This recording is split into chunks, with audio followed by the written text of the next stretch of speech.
अस्सलामुअलैकुम वरहमतुल्लाहि वबरकातुहू। Tahira Janjua is here.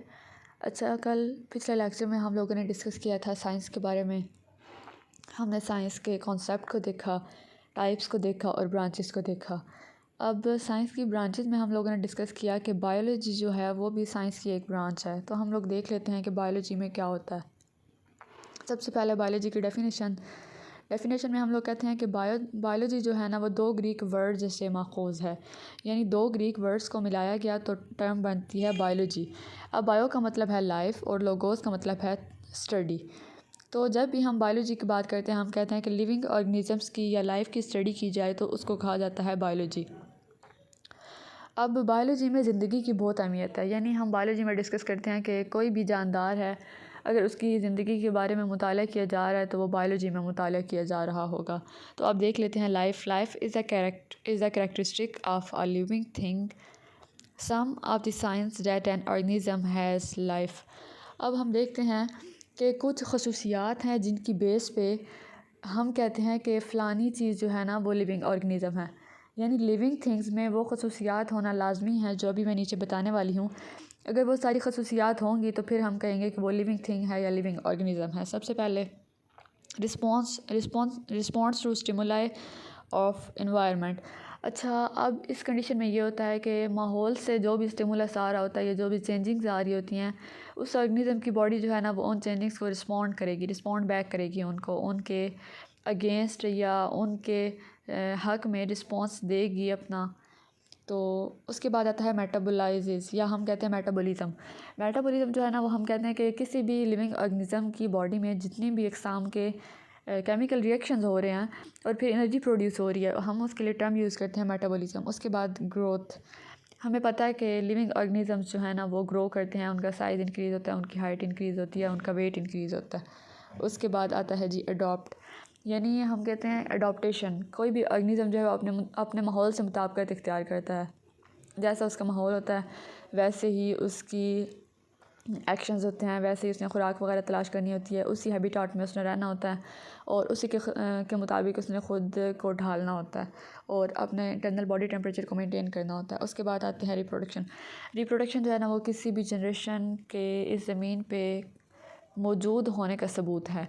यानी अगर रिप्रोडक्शन ना होती तो ऐसा होता कि एक स्पीशी है वो एक प्रॉपर टाइम, या हम कहते हैं कि वो फॉर एग्ज़ाम्पल 5 से 10 साल तक अगर उसका लाइफ टाइम है वो 5 से 10 साल सर्वाइव करती है, उसके बाद उसने मर जाना था तो दोबारा ज़मीन पे हमें उस जैसी स्पीशीज़ नहीं मिलनी थी। तो अगर वो रिप्रोडक्शन कर लेती है, अगर वो रिप्रोड्यूस करती है तो फिर आगे से जो उसके बच्चे होंगे ना उसके बच्चों में भी वही खसूसियात होंगी जो उस स्पीशी में थी। तो फिर हम कहते हैं कि रिप्रोडक्शन जो है ना वो ऑर्गेनिज़म्स के ज़मीन पे मौजूद होने की वजह है।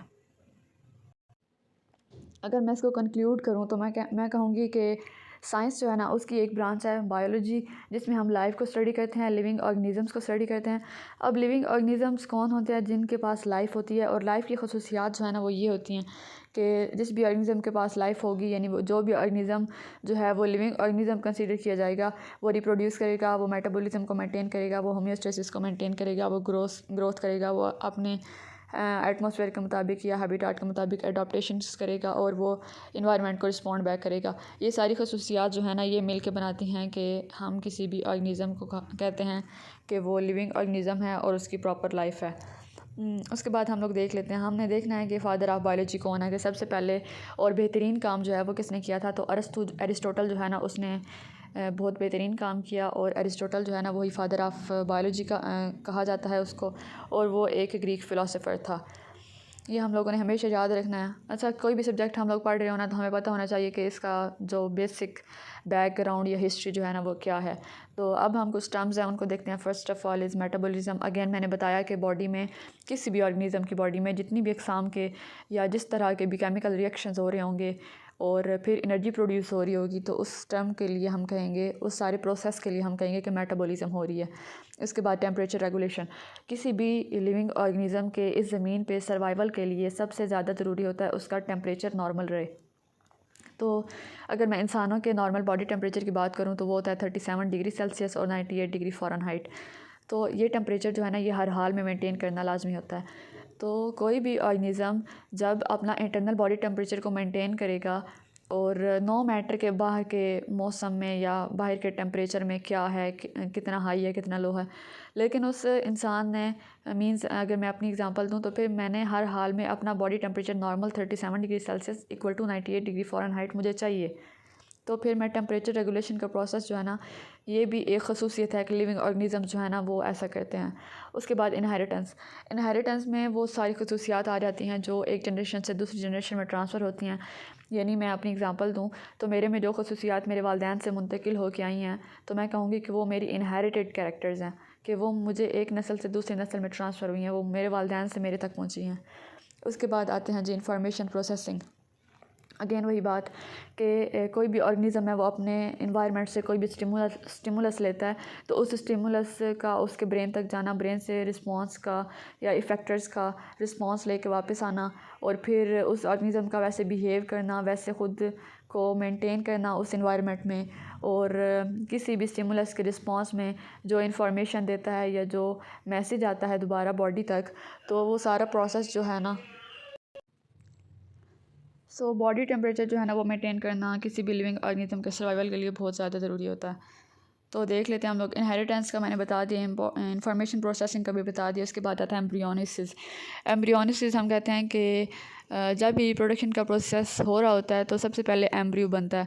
तो किसी भी ऑर्गेनिज्म का एम्ब्रियो बनने से लेके इंडिविजुअल बनने तक जो सारा प्रोसीजर होता है उसको हम कहते हैं एम्ब्रियोनिसिस, या एम्ब्रियोलॉजी भी हम कहते हैं उसको। उसके बाद हम लोग देख लेते हैं कि लाइफ की खसूसियात कौन कौन सी होती हैं। सबसे पहले सेलुलर ऑर्गेनाइजेशन। हम किसी भी ऑर्गेनिज्म की बात करें ना तो हम कहते हैं कि उसमें ढेर सारे सेल्स हैं, ढेर सारी ऑर्गेनेलिज हैं, ढेर सारे टिश्यूज़ हैं। तो हम कह सकते हैं कि कोई भी लिविंग ऑर्गेनिज्म है वो cells, tissues, organelles, organ system level वगैरह से मिल के फिर एक इंडिविजुअल बनता है।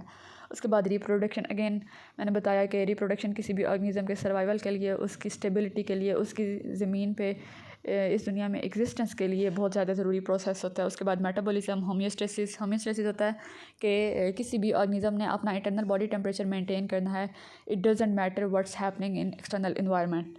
हेरिडिटी और इनहेरिटेंस और जेनेटिक्स, इनमें यही डिस्कस किया जाता है कि वालिदैन से खसूसियात जो हैं वो बच्चों में मुंतकिल हो रही हैं या एक नस्ल से खसूसियात उन दूसरी नस्ल में ट्रांसफ़र हो रही हैं। उसके बाद रिस्पॉन्सिवनेस, कि किसी भी स्टिमुलस के जवाब में कौन सा रिस्पांस किस ऑर्गेनिज्म ने कब कैसे करना है। और ग्रोथ एंड डेवलपमेंट, हमें अच्छी तरह पता है कि सारे लिविंग ऑर्गेनिज्म जो है ना वो ग्रो भी करते हैं, वो डेवलपमेंट भी करते हैं, और डेवलपमेंट और ग्रोथ जो है ना वो उनकी स्टेबिलिटी के लिए ज़रूरी होती है। अब हम देख लेते हैं कि सेलुलर ऑर्गेनाइजेशन क्या होती है। All living things are made up of one और मोर सेल्स। हम ये नहीं कह सकते कि एक ऑर्गेनिज्म है उसके पास सिर्फ एक ही सेल है, ऐसा नहीं होता। जितना कॉम्प्लेक्स लिविंग ऑर्गेनिज्म होगा ना, या जितना एडवांस्ड लिविंग ऑर्गेनिज्म होगा, उसके अंदर सेलुलर ऑर्गेनाइजेशन जो है वो बेस्ट होगी, वो हाई लेवल की होगी। और a cell is smallest unit of life. सबसे छोटा यूनिट जो है ना ज़िंदगी का वो है cell. Cells are highly organised. हम ये नहीं कह सकते कि सेल बॉडी में कहीं भी पड़े होंगे, लेकिन ना हम कहते हैं कि सेल्स जो है ना वो ऑर्गेनाइज्ड फॉर्म में होते हैं, एक सीक्वेंस में होते हैं, एक तरतीब से होते हैं। उसके बाद रिप्रोडक्शन देख लेते हैं हम लोग। All living things produce offspring, हमें अच्छी तरह अंदाज़ा हो गया इस बात का। Since nothing can live for ever. अब हम ये भी कह सकते हैं कि रिप्रोडक्शन क्यों होती है। रिप्रोडक्शन इसलिए होती है कि कोई भी ऑर्गेनिज्म जो है उसने हमेशा नहीं रहना। ऑर्गेनिज्म ने पैदा होना है, फिर उसने सारे स्टेजेस यंग एज के कवर करने हैं, उसके बाद उसकी डेथ होनी है। तो एक प्रॉपर टाइम पीरियड है ना कि इतनी देर तक या इतने टाइम तक उस ऑर्गेनिज्म ने सर्वाइव करना है। उसके बाद वो ऑर्गेनिज्म ज़मीन पर नहीं होगा तो हमें उस जैसा दूसरा ऑर्गेनिज्म ज़मीन पर नहीं मिलेगा। तो दूसरा ऑर्गेनिज्म जो है वो ज़मीन पर मौजूद हो, इसलिए रिप्रोडक्शन का प्रोसेस होता है। रिप्रोडक्शन जो है ना वो किसी भी ऑर्गेनिज्म के सर्वाइवल के लिए इंतहाई ज़्यादा ज़रूरी है। उसके बाद देख लेते हैं metabolism. All living things use energy to grow, हमें अच्छी तरह अंदाज़ा है। इनफैक्ट हमें काम करने के लिए भी एनर्जी चाहिए होती है। तो हम लोग खाते पीते किस लिए हैं, क्योंकि हमको एनर्जी चाहिए होती है। तो खाना पीना जो है ना वो उसकी जब ब्रेक डाउन होती है तो एनर्जी प्रोड्यूस होती है, और ये सारा प्रोसेस जो है वो मेटाबॉलिज्म के दौरान हो रहा होता है। The sum of all chemical reactions in an organism. हम मेटाबॉलिज्म को ऐसे भी कंक्लूड कर सकते हैं कि किसी भी जानदार के जिस्म के अंदर जितनी भी अक़साम के केमिकल रिएक्शंस हो रहे होंगे और एनर्जी प्रोड्यूस हो रही होगी, तो वो सारा प्रोसेस जो है ना वो मेटाबॉलिज्म के थ्रू हो रहा है, या हम कहते हैं कि वो मेटाबॉलिज्म है। उसके बाद आते हैं होमियोस्टेसिस। होमियोस्टेसिस मीन्स कि इंटरनल बॉडी टेम्परेचर को मेंटेन करना। The term given to keeping a balanced internal environment. अपने हम अच्छा, हम नॉर्मल वर्ड में, नॉर्मल लाइफ में जैसे हम सुकून का वर्ड यूज़ करते हैं ना, कि हमें सुकून चाहिए या हमें सेटिस्फेक्शन चाहिए, तो हमारी बॉडी में होम्योस्टेसिस जो है ना, वो भी सेटिस्फेक्शन को मेंटेन करने का प्रोसेस जो है ना उसको कंप्लीट करता है। यानी वो हमारे अंदरूनी जो निज़ाम है ना, उसके टेम्परेचर को, उसकी फंक्शन को स्टेबल करता है, उसको नॉर्मलाइज करता है। All living things must maintain homeostasis. कोई भी ऑर्गेनिज्म है उसको अपने सर्वाइवल के लिए होम्योस्टेसिस को मेंटेन करना लाजमी है। स्टेबल इंटरनल इन्वायरमेंट, होम्योस्टेसिस को हम लोग ऐसे भी कंक्लूड कर सकते हैं कि स्टेबल इंटरनल इन्वायरमेंट है बॉडी का। तो आई होप अच्छी तरह समझ आ गई होगी आप लोगों को। बायोलॉजी बहुत ज़्यादा आसान है, बहुत ज़्यादा आसान है। कोई भी चीज़ समझ नहीं होना तो हम उसको ख़ुद पे इम्प्लीमेंट करके समझ सकते हैं। यानी हमारी बॉडी में ये हो रहा है, हमारी बॉडी में ये हो रहा है, तो ज़िंदा मिसाल हमारे सामने है, हम एग्जामिन कर सकते हैं इसको, तो हमें मुश्किल नहीं होनी चाहिए। फिर अब देख लेते हैं कि हेरिडिटी क्या होती है। Heredity is the passing of traits from parents to offspring. Heredity जो है ना, वो ये प्रोसीजर होगा कि वालदैन से खसूसियात बच्चों में मुंतकिल हो रही हैं। एक नस्ल से खसूसियात या ट्रेड्स या जीन्स दूसरी नस्ल में ट्रांसफ़र हो रही हैं, तो उसके लिए हेरिडिटी का वर्ड यूज़ किया हुआ है, मीन्स टर्म यूज़ की हुई है। उसके बाद देख लेते हैं रिस्पॉन्सिवनेस। वही बात कि स्टिमुलस को यूज़ करते हुए रिस्पॉन्स बैक करना। कोई भी ऑर्गेनिज़म जो है वो ऐसा करता है ताकि वो इन्वायरमेंट में अच्छी तरह रह सके और इन्वायरमेंट के जो स्टिमुलस हैं उन पे प्रॉपर रिस्पॉन्स जो है वो शो कर सके। All living things are responsive. हर जानदार जो है वो किसी न किसी अंदाज में रिस्पॉन्ड बैक करता है स्टिमुलस को। Responsiveness is detecting changes in the internal और external environment and reacting to that change. सबसे पहले रिस्पॉन्सिवनेस का प्रोसेस तब होगा जब सबसे पहले बॉडी जो है वो डिटेक्ट करेगी, वो आइडेंटिफाई करेगी कि कोई भी एक्सटर्नल या इंटरनल स्टिमुलाई हम कह सकते हैं कि चेंजिंग्स बॉडी में हो रही हैं। तो जब बॉडी में डिटेक्ट हो जाएगा कि चेंजिंग्स हो रही हैं, तो उसके बाद रिएक्शंस शो किया जाएगा। उसके बाद रिएक्टिव जो है ना, या बॉडी जो है ना वो रिएक्ट करेगी, रिस्पॉन्ड बैक करेगी और इन रिटर्न मैसेज जो है वो भेजेगी growth and development. Next point, हमें पता है कि हम अपनी एग्जांपल ले लेते हैं। हम पहले बच्चे होते हैं, फिर थोड़े बड़े होते हैं, फिर थोड़े बड़े होते हैं, फिर हम लोग 9-10 साल तक हो जाते हैं, फिर नौखे जवान, फिर हम लोग तकरीबन 30-35 की एज तक उधेड़ उम्र के हो जाते हैं, फिर हम लोग बूढ़े हो जाते हैं। ये सारे स्टेजेस जो हैं ये सबूत देते हैं कि हम ग्रो करते हैं और हमारी डेवलपमेंट होती है। ग्रोथ में हम लोग देखते हैं कि हमारा साइज़ इंक्रीज़ हो रहा है, हमारी हाइट इंक्रीज़ हो रही है।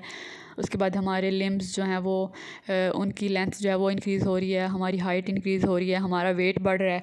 ये सारी चीज़ें जो है ना ये ग्रोथ में आती हैं। All living things grow and develop obviously may be a simple increase in size increase हो सकता है, और a complex change of structures and their functions.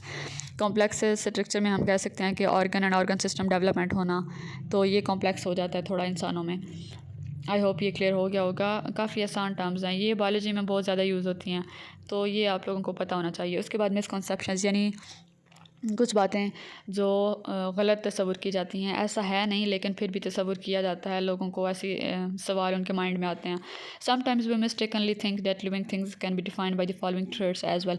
कभी कभार हमें लगता है कि अगर ये 3 खसूसियात भी हैं किसी चीज़ में तो वो ज़िंदा है या वो लिविंग ऑर्गेनिज्म है। ऐसा नहीं होता। सबसे पहले मूवमेंट हम कहते हैं कि प्लांट्स आर अलाइव, प्लांट्स ज़िंदा हैं but do not move about. तो अगर हम लोग कहें कि प्लांट्स ज़िंदा हैं तो हरकत क्यों नहीं करते, प्लांट्स जो है मूव क्यों नहीं करते, एक जगह से दूसरी जगह क्यों नहीं जाते, तो ऐसा नहीं होता। बेशक वो एक जगह से दूसरी जगह नहीं जाते, लेकिन फिर भी वो अलाइव हैं, वो ज़िंदा हैं, वो मूवमेंट शो करते हैं। उसके बाद आता है कॉम्प्लेक्सिटी। कॉम्प्लेक्सिटी में हम देखते हैं कि computer is not alive but it is complex.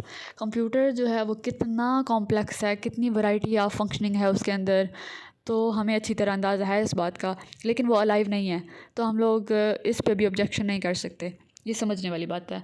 उसके बाद डेथ जो है वो लिविंग ऑर्गेनिजम्स को होती है। A car breaks down but can not die. गाड़ी जो है वो टूट फूट का शिकार हो सकती है, वो डैमेज हो सकती है, हम ये नहीं कह सकते कि गाड़ी मार गई है। तो ये जो है ना ये बेवकूफ़ों वाली बात होगी, ऐसा नहीं होता। उसके बाद हम लोग देख लेते हैं कि ब्रांचेज ऑफ बायोलॉजी कौन कौन सी हैं। सोशियोबायोलॉजी में social relationship of organism with his environment ये स्टडी किया जाता है। उसके बाद इन्वायरमेंटल बायोलॉजी में इन्वायरमेंट को स्टडी किया जाता है, ऑर्गेनिज्म को स्टडी किया जाता है, इन दोनों के ताल्लुक को डिस्कस किया जाता है और देखा जाता है कि इन्वायरमेंट जो है ना वो कितना किरदार अदा कर रहा है। उसके बाद टेक्सोनॉमी में क्लासिफिकेशन की जाती है ऑर्गेनिजम्स की, प्लांट्स की, इनटू ग्रुप्स एंड सब ग्रुप्स। उसके बाद एम्ब्रियोलॉजी और एम्ब्रियोनिसिस हम लोगों ने पीछे भी पढ़ा कि development of an embryo to new individual, एक एम्ब्रियो से कैसे एक इंसान बनता है या एक ऑर्गेनिज्म बनता है, वो सारा प्रोसीजर डिस्कस किया जाता है एम्ब्रियोलॉजी में। दैन जेनेटिक्स में आई हैव डिस्कस्ड जीन्स को स्टडी किया जाता है, उनके रोल को स्टडी किया जाता है, हेरिडिटी को स्टडी किया जाता है, इनहेरिटेंस को स्टडी किया जाता है। इसके बाद फिजियोलॉजी में फ़िज़िकल फीचर्स, फ़िज़िकल अपीयरेंस और बॉडी की फंक्शनिंग को स्टडी किया जाता है। फिर हिस्टोलॉजी में माइक्रोस्कोपिक लेवल पे स्टडी ऑफ टिश्यूज़ की जाती है। एनाटॉमी में इंटरनल स्ट्रक्चर ऑफ ऑर्गेनिज्म को स्टडी किया जाता है। सेल बायोलॉजी में सेल डिवीजन को स्टडी किया जाता है और सेल फॉर्मेशन को स्टडी किया जाता है। सेल्स के रोल को स्टडी किया जाता है। प्लांट सेल, एनिमल सेल को डिस्कस किया जाता है। दैन इट कम्स पैलेंटोलॉजी में हम लोग देखते हैं फॉसिल्स को, बाकियात को, यानी एक ऑर्गेनिज्म की डेथ हो गई थी तो फिर वो ज़मीन में मिट्टी का हिस्सा कैसे बन गया, कैसे ब्रेक डाउन हुई उसकी, और माइक्रो ऑर्गेनिजम्स की एक्टिविटी कैसे हुई, कैसे डिकम्पोजर्स ने काम किया, ये सब कुछ स्टडी करते हैं हम पैलेंटोलॉजी में। उसके बाद पैरासिटोलॉजी जो है, इसमें हम पैरासाइट्स को स्टडी करते हैं। पैरासाइट्स वो चीज़ें होती हैं, वो ऑर्गेनिज़म होते हैं जो हमसे फ़ायदा उठाते हैं लेकिन इन रिटर्न हमें नुकसान पहुंचाते हैं। यानी वो अपना खाना और शेल्टर हमसे ले रहे हैं लेकिन इन रिटर्न हमें नुकसान पहुंचा रहे हैं और वो हम पे डिपेंड कर रहे होते हैं। तो पैरासिटोलॉजी में पैरासाइट्स को स्टडी किया जाता है, फॉर एग्ज़ाम्पल जुएँ, लीच वगैरह। बायोटेक्नोलॉजी में स्टडी किया जाता है कि एडवांस्ड एरा जो है उसमें कौन सी टेक्नोलॉजी को यूज़ करके जेनेटिक इंजीनियरिंग का प्रोसेस हो रहा है, और बाकी जितने भी प्रोसीजर्स हैं, चाहे वो रिकॉम्बिनेंट डीएनए को बनाना, उसको यूज़ करना, उसको इंसर्ट करना और न्यू ऑर्गेनिज्म में ट्रांसप्लांट करना, जीन्स को जो है उनको ट्रांसफ़र करना, ये सारी चीज़ें जो हैं ये बायोटेक्नोलॉजी में डिस्कस होती हैं। उसके बाद एंटोमोलॉजी में इंसेक्ट्स को स्टडी किया जाता है। इम्यूनोलॉजी में किसी भी ऑर्गेनिज्म के इम्यून सिस्टम को स्टडी किया जाता है। फार्माकोलॉजी में मेडिसिन और ड्रग को स्टडी किया जाता है। मॉर्फोलॉजी में फॉर्म एंड स्ट्रक्चर को डिस्कस किया जाता है।